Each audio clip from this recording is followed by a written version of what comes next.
Mentor Ramesh Prabha நேயர்களுக்கு வணக்கம். Admission அட்வைஸில் இன்றைக்கி நான் பேச போகிற தலைப்பு வந்து வேறு வேறு. என்ன வேறு வேறு அப்படின்னு கேட்டிங்கனாக்கா, படிக்கிறது வேறு, நாளைக்கு பார்க்குறது வேலை இருக்கு இல்லையா, அது வேறு. இதுதான் இன்றைக்கி யதார்த்தம்.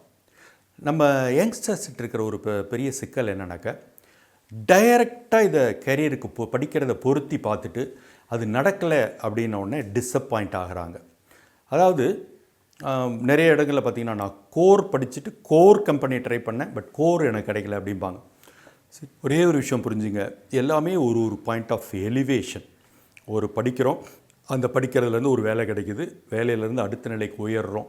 இப்படி தான் கேரியர் இருக்க முடியுமே தவிர 1 to 1 பொருத்தி லைஃப்பில் பார்த்துக்கிட்டே இருக்க முடியாது. நம்ம நமக்கு கிடைக்கிற ஒரு ஜாபை தொத்திக்கிட்டு அதிலிருந்து அப்புறம் அப்படியே ஸ்லோலி நம்ம விரும்புகிறத அடையிறதுக்கான முயற்சிகள் எடுக்கணுமே தவிர ஒரு இடத்துல பிரேக் போட்டுறக்கூடாது. ஏன்னா எல்லா காலகட்டத்திலையும் இப்படி தான் இருந்து வந்திருக்கு. உங்களுக்கு ஒரு உதாரணம் சொல்லணும்னாக்க, 70s இறுதியில் நம்ம ஊரில் இருக்கிற வங்கிகள்லாம் நேஷ்னலைஸ் ஆச்சு. அதாவது இன்றைக்கி இருக்கிற Indian bank, IOB, state bank, இந்த அத்தனை வங்கிகளுமே தனியார் வங்கிகளாக இருந்துச்சு. அப்போ இது தேசியமயமாக்கப்பட்டது. தேசியமயமாக்கப்பட்ட உடனே உடனடியாக சில லட்சம் பேரை வேலைக்கு எடுத்தாங்க. சில லட்சம் பேரை வேலைக்கு எடுத்தாங்கன்னு பார்த்தீங்கன்னாக்கா, 2 வகை. அதில் ஒன்று கிளரிக்கல் கேடர், அதுக்கு அன்றைய எஸ்எஸ்எல்சி 11ஆம் வகுப்பு போதுமானது. இன்னொன்று ஆஃபீஸர், அதற்கு டிகிரி பட்டப்படிப்பு தேவை. இதுதான் அவங்களோட ரெக்குயர்மெண்ட். சில லட்சம் பேர் உள்ளெடுக்கப்பட்டாங்க. பட் யோசிச்சு பார்த்தீங்கன்னா, அதில் யார் தெரியுமா வேலைக்கு சேர்ந்தா?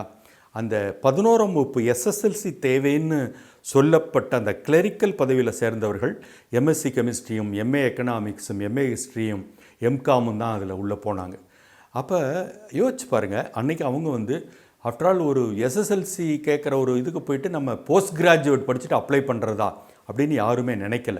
Because it was attractive. நல்ல சேலரி, சேஃப்டி, ஜாப் செக்யூரிட்டி, போனோம்னா நம்ம செட்டில் ஆகிடலாம் அப்படின்னு சொல்லிட்டு அதுக்கு மிகப்பெரிய அடிதடி இருந்து சில லட்சம் பேர் தங்களுடைய பின்னணி என்ன படித்தோம் அப்படின்னே பார்க்காம பேங்க் உள்ளே போனாங்க.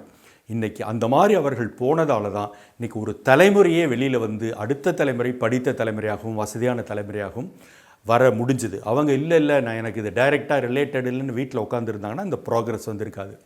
இன்றைக்குமே கூட உங்களுக்கு சர்ப்ரைசிங்காக இருக்கும். பேங்கிங் எக்ஸாம் எழுதி பேங்க் ஜாப் ட்ரை பண்ணுறவங்கள ஹையஸ்ட் நம்பர் என்ஜினியர்ஸாக இருக்காங்க. ஸோ அப்போ என்னன்னு கேட்டிங்கனாக்கா, அது ப்ராக்டிக்கல்.